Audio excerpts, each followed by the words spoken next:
London, she was queen by the grace of God. She was a mom. She was defender of the faith with a stable full of race horses. She was queen of his realm and many other realms who loved big hats and her nipping corgis and who stood astride of a century of cataclysmic history and a sprawling royal family notorious for its tabloid dysfunction.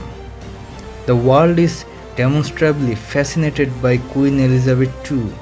Her funeral on Monday is expected to draw nearly 500 foreign dignitaries, with hundreds of thousands of people lining the streets to see her coffin pass by many millions watching on television. Why? What accounts for an outpouring of affection that has stunned ever her most devoted countries? No one is enthralled, to be honest, no offense. In the same way, by the king of the Belgians, the Sultan of Brunei, the Emperor of Japan, hereditary Prince Alois of Liechtenstein, or the bicycling royals of Northern Europe, interesting and colorful as they may be. The BBC and the royal biographers, alongside world leaders, British rappers, and the public, have hit the repeat button in praise of Elizabeth's duty, service, steadfastness. But that alone can't explain her transcendent appeal. Perhaps it's because her long life allows people to pick what memories they want to embrace. The young queen in the black and white movie star headshots of the 1950s, or the middle-aged, more matronly queen struggling with her children's divorces and scandals, or the drear granny era suggested by millennial princess Eugenie and Beatrice in Statements Saturday, when she offered comfort and tea and kissed against a world of dizzying change. The Queen was a TV show the whole family could agree to watch. Or maybe it's this she never quit. No ball player could best her record. She survived in the longest reign in Britain and the second longest reign of any monarch in the history of monarchs. A queen from the greatest generation. Elizabeth's tangible legacy is harder to pinpoint. As a constitutional monarch, she did not build Britain's post-war welfare state or create the National Health Service. She cut ribbons on new hospitals. She did not pay for them. Elizabeth was the head of the armed forces. She did not send British troops to war. She took pains not to say or do anything remotely political. But she embodied a tireless work ethic that earned her admiration. Even the Pope retired, the Queen never did. By royal yacht, by propeller plane, the jets, Elizabeth Cecily traveled the globe. The Telegraph newspaper counted 290 state visits to 117 different nations. We have to see to be believed, the Queen is quoted as saying, and it is remarkable that in interviews with people standing in the quay to view her coffin, many recall her visits to Nepal, Mexico, Iceland, Australia, Ethiopia, Japan, Oman, Norway, etc. etc. Just 2 days before she died at age 96, she ceremonially appointed her 15th Prime Minister. That commitment harked back to the soldiering on mentality of the greatest generation, to the good old days. Elizabeth was the long-lived embodiment of those who endured the bleached, defeated fascism, won the war. She was just a young princess during World War II, but she served on the home front, trained as an army driver and mechanic with the rank of second subaltern. She kept calm and carried on and on. Her funeral is drawing a global who's who, showing again how the Queen's stature allowed Britain, an island nation that in the second largest economy in Europe, to consistently punch above its weight. Even in death, she is still working, is not she? Mused Christopher Matthews, a cabby in Edinburgh, when the Queen's coffin passed through the Scottish capital. The Queen of a shrinking empire. There's clearly nostalgia at work too. Elizabeth was a link to the past that played into the present, connecting Winston Churchill to the Beatles to the internet age. Of course, looking back also offers many reasons to dislike, even despise the figures of the British monarchy, especially if you live in the former positions, in the former colonies, in India, in Ireland, in the Caribbean. But unlike previous monarchs, the Queen was not conquering new lands. In the post-war years, the British Empire was not expanding, it was shrinking. The Queen's job was very different from her predecessors. She is the first one who comes to the throne with the writing on the wall that the reign is going to be about handing all this stuff back, said Robert Hartman, a royal biographer. And you have got to get rid of it in a nice way, with a smile and a handshake, and try and keep everyone happy, he said. The result was the Commonwealth, a global club of 56 nations, 15 of which chose to keep the Queen as their monarch. Some of those realms are now, following the death of Elizabeth, reassessing their relationships with the Crown. Her Majesty was the anchor that held our country within the Commonwealth. The Prime Minister of Papua New Guinea, James Mark, wrote in a eulogy. The British royal family's website declares that as head of the Commonwealth, Elizabeth was a link for more than 2 billion people worldwide. Fascination with royalty and all its trappings. As to who many Americans remain enthralled with the Queen, the short answer may be the popular Netflix series The Crown. But all these years after revolting against the British monarchy, Boston Globe columnist Rennie Graham was among those who said she did not get it.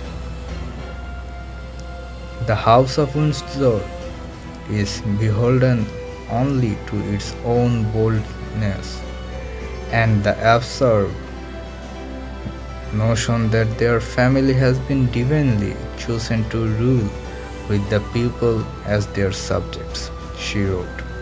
Until the Queen's death, I don't think I realized how appealing that concept is to some Americans.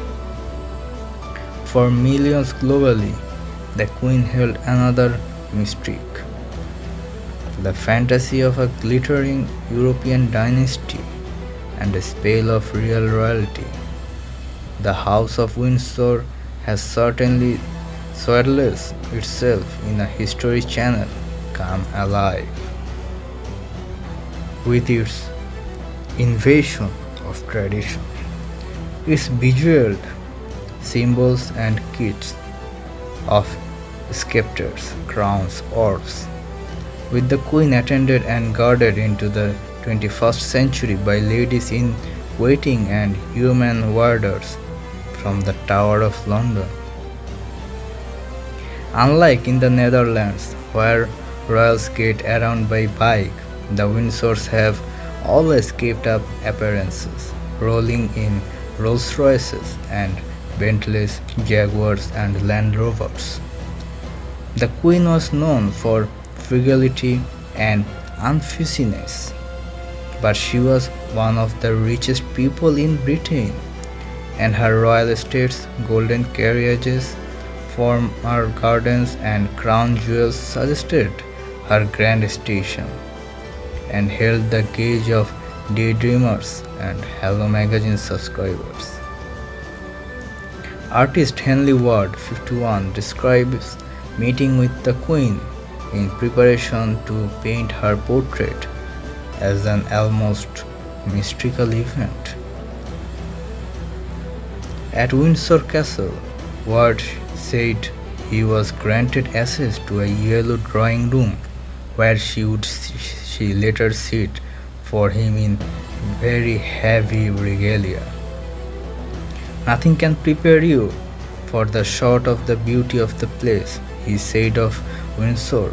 I mean, you know, everything dripping with gold from floor to ceiling to window. Wonderful painting by Thomas Gainsborough and John Constable everywhere.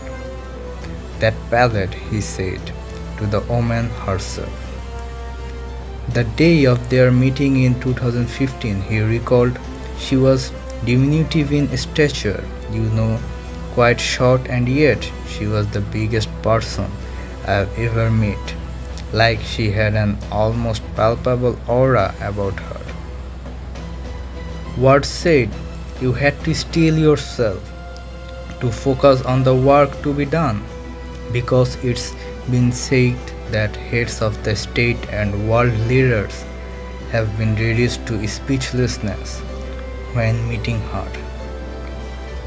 A master image maker.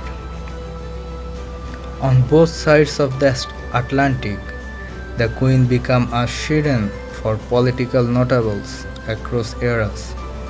President Ronald Reagan made horseback riding with the Queen a top priority during his 1982 tour of Europe.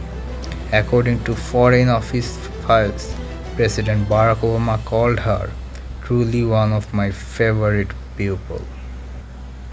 Churchill, her first Prime Minister, had declared her the champion of the future.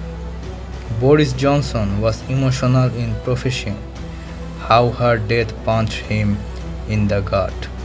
He saw her when she accepted his resignation 2 days before she died, and he reported that she was clearly not well but bright and focused, and quoting statements from the 1950s. But what the public knew about the Queen was most often precisely what the royals wanted us to know. The members of the House of Windsor, a line of the German House of Saxe-Coburg and Gotha.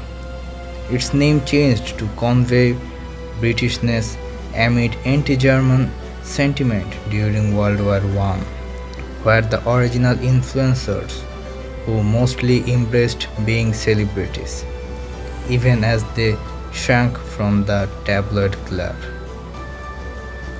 In the Queen's home movies, she was essentially doing Instagram before Instagram.